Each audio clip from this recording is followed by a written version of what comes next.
ऋषि मुनियों की पावन धरती, देश धर्म का नाता है। कहते सारे लोग यही हैं, गो हमारी माता है। जाग उठो ओ भारतवासी, जाग उठो ओ भारतवासी, गो पर छुरियां चलती हैं। बंद करो गो माँ की हत्या, सारी जनता कहती है। बंद करो गो माँ की हत्या, सारी जनता कहती है।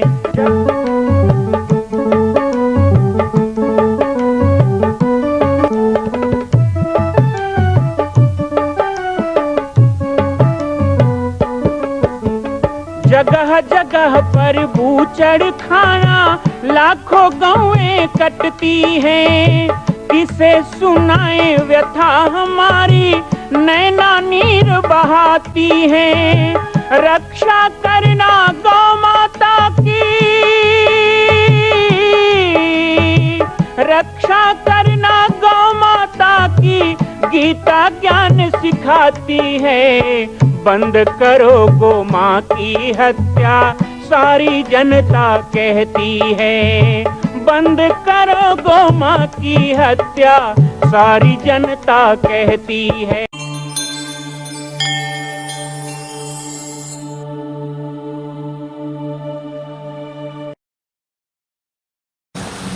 बोलिए गौ माता की, सुरभि मैया की, कामधेनु मैया की। 3 दिवसीय बहुत ही उत्कृष्ट प्रशिक्षण का ये कार्यक्रम और पूरी तरह से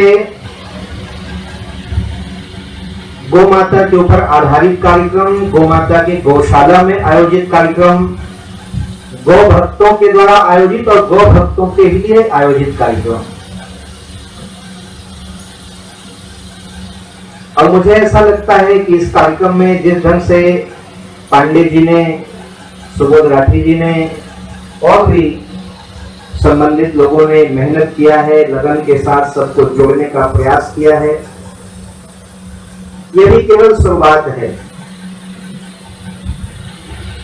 इसका संदेश पूरे प्रदेश में जाना चाहिए, आप लोगों हम लोगों के माध्यम से जाना चाहिए और आगे चल के हम लोगों को भी इस आयोजन को और बड़े रूप में करने के लिए तैयारी करना चाहिए। आयोजन हमारा है, हमें ये नहीं सोचना है कि सुबोध जी अगली बार कहाँ बुलाएंगे, मनोज पांडे जी कहाँ बुलाएंगे, बालक दास जी कहाँ बुलाएंगे, बल्कि हम अब यहाँ से इतने समर्थ बन के जाएं, सक्षम बन के जाएं, समझ के जाएं, लाभ लेके जाएं, लाभान्वित होके जाएं कि हम अपने अपने क्षेत्रों में जहाँ गो कथा के माध्यम से जन जागरण करेंगे, जहाँ अपनी कथाओं में या अपने दिनचर्या में, जीवन शैली में गो आधारित खेती हो, गो आधारित आध्यात्मिक ज्ञान हो, चाहे गो आधारित जीवन शैली है उसे अपनाएंगे।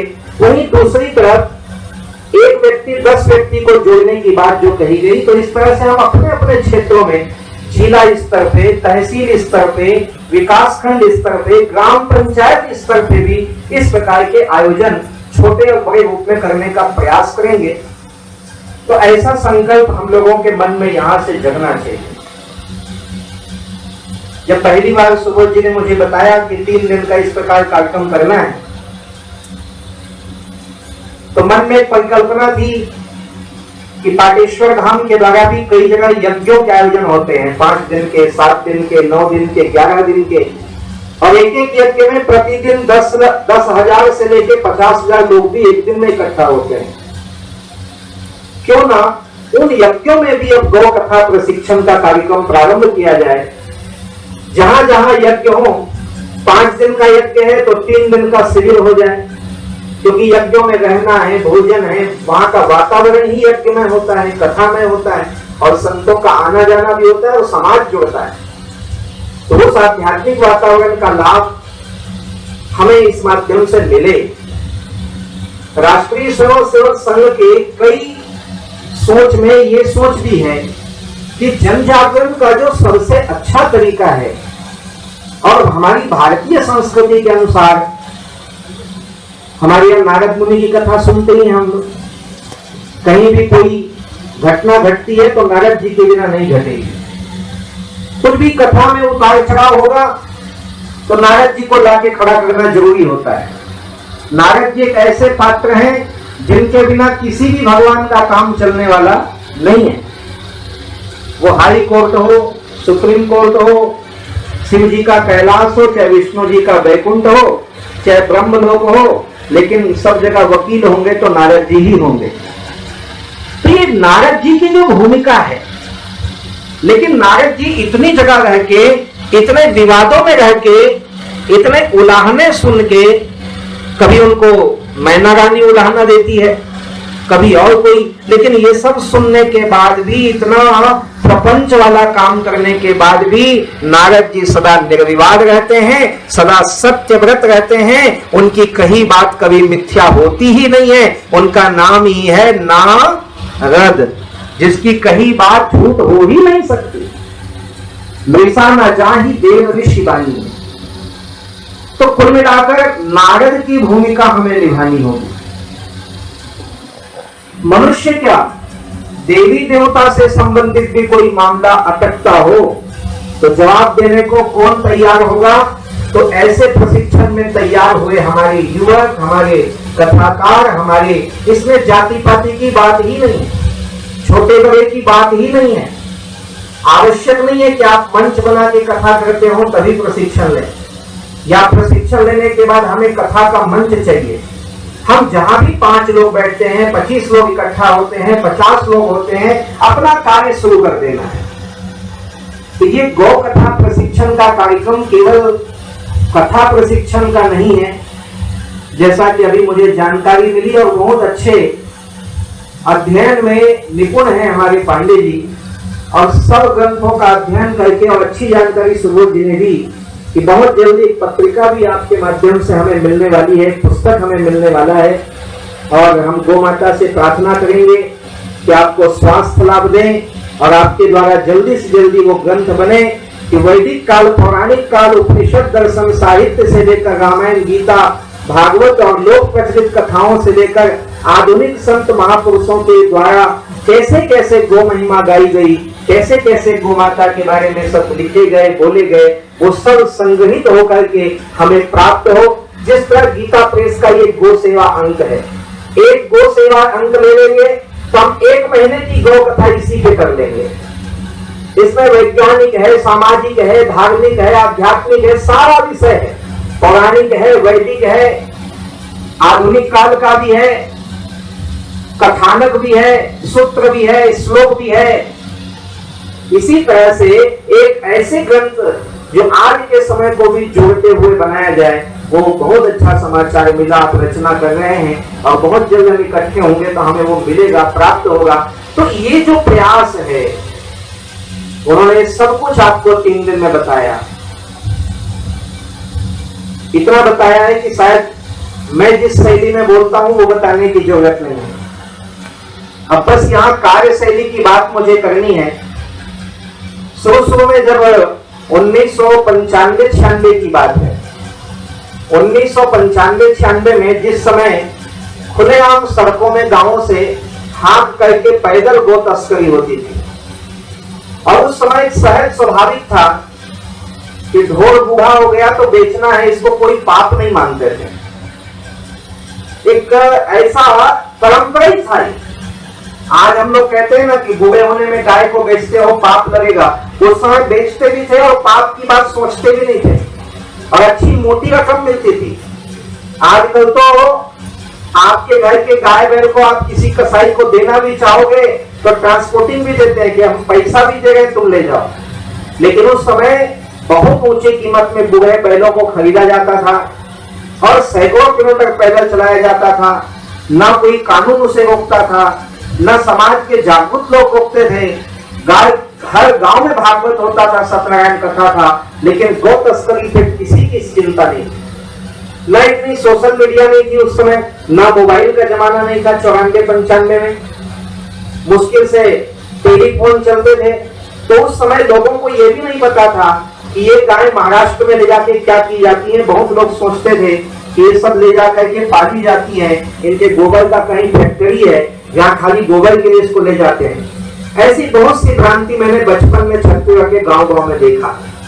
लेकिन बाद में अचानक विश्व हिंदू परिषद के द्वारा एक कट्टी गाय करे पुकार सीडी कैसेट मुझे नथमल जी के द्वारा राजनांदगांव वाले बाबू जी के द्वारा प्राप्त हुई।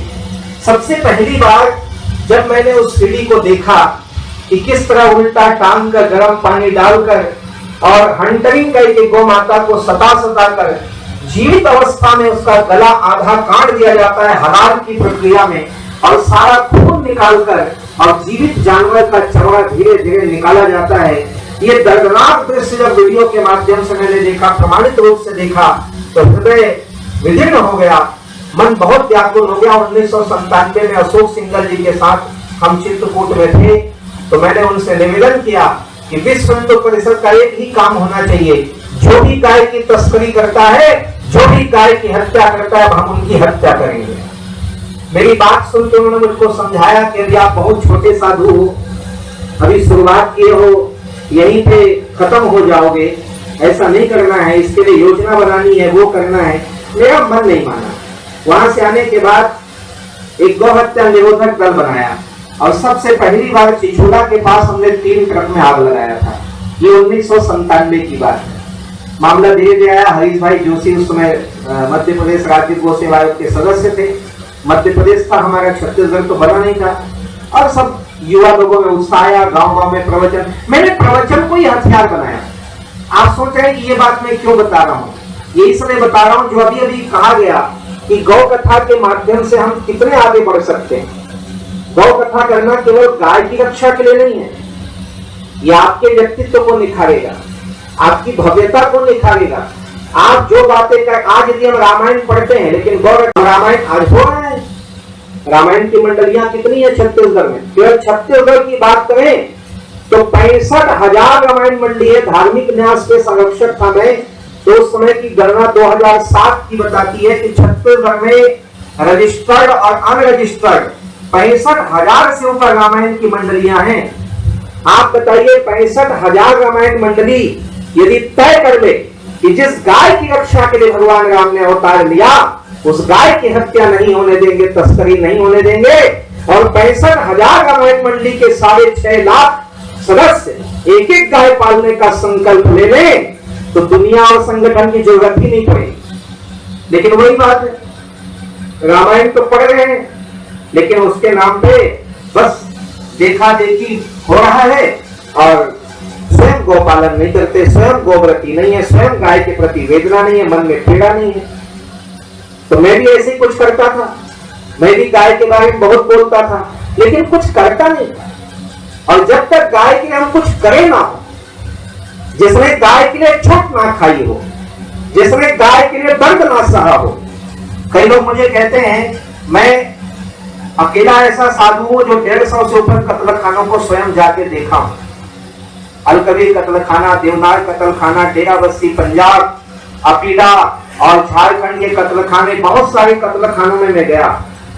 यहां तक विदेश भी गया हूं, तो विदेशों में भी मैंने कत्लखानों में जाके देखा कि कौन कौन सी तकनीक से गाय काटी जाती है, कैसे कैसे गाय काटी जाती है। कई लोग मुझे गलत समझते हैं। उस समय कहते थे कि आप कैसे साधु हो।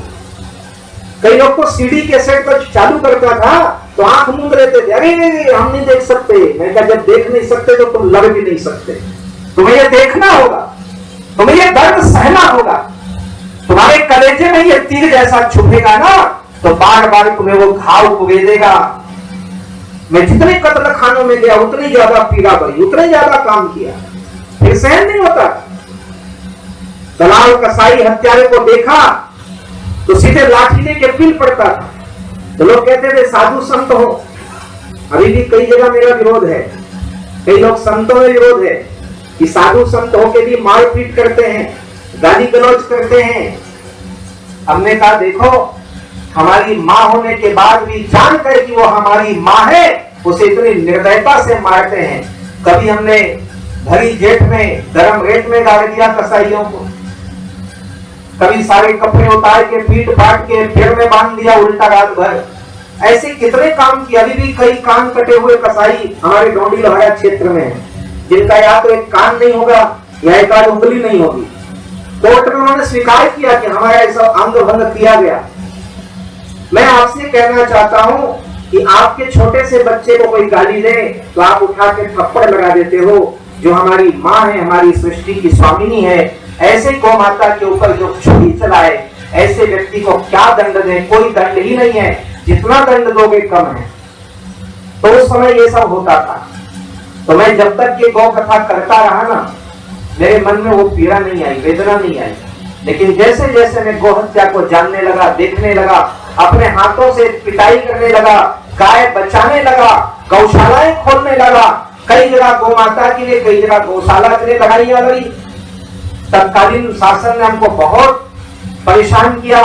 तो छापामार तरीके से, मुंह ढक के, छुरी छिपे, नाम बदल के आतंकवादियों जैसे काम करते थे, पेट्रोल पंप बनाते थे, कई जगह ट्रकों में आग लगा के बाहर खड़े होते थे, फर्जी नाम से क्या क्या नहीं करते थे। ये सारा काम करते करते कथा की तीक्ष्णता बढ़ने लगी, वाणी में उग्रता आने लगी। फिर जब मंच में खड़ा होता तो आग लग जाती, लोगों के रोंगटे खड़े हो जाते। गाय बेचना तो दो, गाय को जूठा पिलाना बंद कर दिया लोगों ने। गाय को जूठा नहीं पिलाएंगे, साफ पानी पिलाएंगे, गाय को मरते तक सेवा करेंगे। गांव गांव में इसके लिए लोग सजग होने लग गए। बहुत सारी बातें हुई, गौशालाएं खुली, गौ सेवा आयोग बना, उसके लिए भी जय राम जय बलराम का नारा दिए, प्रदेश में आंदोलन चला, सब हुआ। ये सब बताने का उद्देश्य यह है कि यदि मेरे भीतर की पीड़ा और वेदना ने इतना बड़ा काम किया, तो आप सब लोग यदि सबको आगे बढ़ाएं, आप सब भी उस पीड़ा, उस वेदना को यदि महसूस करें, केवल कहना नहीं है, उसे अनुभव कीजिए। गाय के उस दर्द को थोड़ी देर के लिए सहन कीजिए कि क्या क्या दर्द हमारी गौ माता सहती है। आज उमेश जी सेठ जी कहीं भी जाते हैं, उग्र हो जाते हैं, आगे पीछे नहीं देखते हैं। आप एक जगह FIR दिखाने के लिए सोचते हैं, किताब लग जाएगा, पुलिस बार बार बुलाएगी, कोर्ट में जाना पड़ेगा, पैसा भी लगेगा, इज्जत भी जाएगी। वो हर दिन के 10 केस लेते हैं। क्यों? क्योंकि वो पीड़ा है मन में, वो वेदना है मन में। ये पीड़ा और वेदना को जगाना है। गौ कथा के साथ साथ गौ व्यथा को भी समझना है। गौ पालन के साथ साथ गाय की हत्या करने वालों के भी वो नेटवर्क को हमको समझना होगा, और इसके लिए स्वयं भी सतर्क होना होगा। आज से 2 साल पहले एक जगह कार्यक्रम में मैंने कह दिया था कि जितने भी हमारे भागवत पढ़ने वाले ब्राह्मण हैं, जितने भी हमारे महाराज हैं जो कथा करते हैं, ये चक्र सुदर्शन चलाने वाले भगवान की कथा करते हैं, धनुष बाण रखने वाले राम की कथा करते हैं, देवी भागवत करते हैं, तो दुर्गा जी के हाथों में तो इतने हथियार हैं, इतने अस्त्र शस्त्रों का वर्णन करते हैं कि माता पास, परिघ, परशु, शूल, धनुष बाण, तलवार।